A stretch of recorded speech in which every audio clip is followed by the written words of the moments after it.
আমি অ্যাস্ট্রো হিমাংশু ভাগ্যের দোয়া থেকে আপনাদেরকে জানাই আন্তরিক শুভেচ্ছা ও ভালোবাসা। দেখুন ফেব্রুয়ারি মাসটা আপনাদের কেমন যাবে সেইটাই আমি বলব।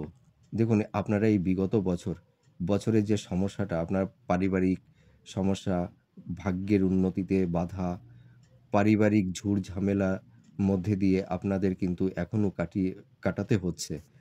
মাতার শরীর স্বাস্থ্য ভালো যাচ্ছে না। আপনাদের পরিবার সংক্রান্ত ব্যাপার নিয়ে বিভিন্ন রকমের এলিগেশনের মধ্যে দিয়ে বা বিভিন্ন রকমের ঝুট-ঝামেলার মধ্যে দিয়ে আপনাদের জীবনটা কাটাতে হচ্ছে। কিন্তু আমি বলতে পারবো না যে ফেব্রুয়ারি মাসটা আপনাদের খুবই ভালো যাবে।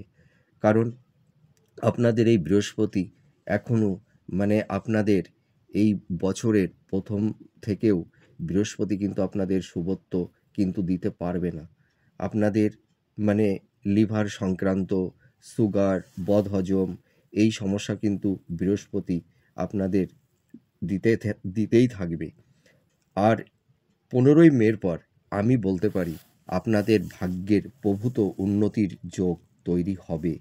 কিন্তু ফেব্রুয়ারি মাসটা কিন্তু আপনারা সেই দিক থেকে আপনারা অতটা কমফোর্টেবল ফিল করতে পারবেন না। আপনাদের যেসব ডিজার্ভগুলো, সেই ডিজার্ভগুলো কিন্তু আপনারা এই বিগত ১.৫ বছর আপনারা কিন্তু ফুলফিল করতে পারছেন না। আপনাদের মনের স্বপ্ন মনের অন্তরেই সেটা বিলুপ্ত হয়ে যাচ্ছে। সেই স্বপ্নগুলো আপনারা কখনোই পরিপূর্ণ করতে পারছেন না। কিন্তু আমি এইটুকু আশ্বস্ত করতে পারি যে আপনাদের একটা স্পিরিচুয়াল আধ্যাত্মিক সত্তার দিক দিয়ে আপনাদের একটা জীবনের একটা নতুন অধ্যায় তৈরি হবে। আপনাদের যে পারিবারিক ঝুট ঝামেলা শারীরিক অসুবিধা, দাম্পত্য সুখ শান্তি এইগুলো যে বিঘ্ন ঘটেছিল, এইগুলো থেকে আপনারা মোটামুটি মে মাসের পরের থেকে আপনাদের এই দুঃখ কষ্টগুলো আপনাদের থাকবে না।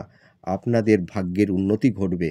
কিন্তু আমি এটুকু বলতে পারি যে ফেব্রুয়ারি, মার্চ, এপ্রিল এই ৩টি মাস আপনাদের একটু কষ্ট করতে হবে।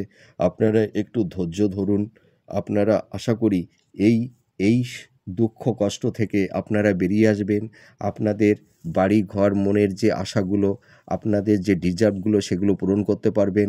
মে মাসের পর থেকে আপনাদের বিবাহের যোগ তৈরি হবে। পারিবারিক সুখ শান্তি ফিরে আসবে। স্বামী স্ত্রীর মধ্যে যে মনোমালিন্যতা ছিল সেগুলো মিটে যাবে। আশা করি ভালো থাকবেন, সুস্থ থাকবেন। নমস্কার।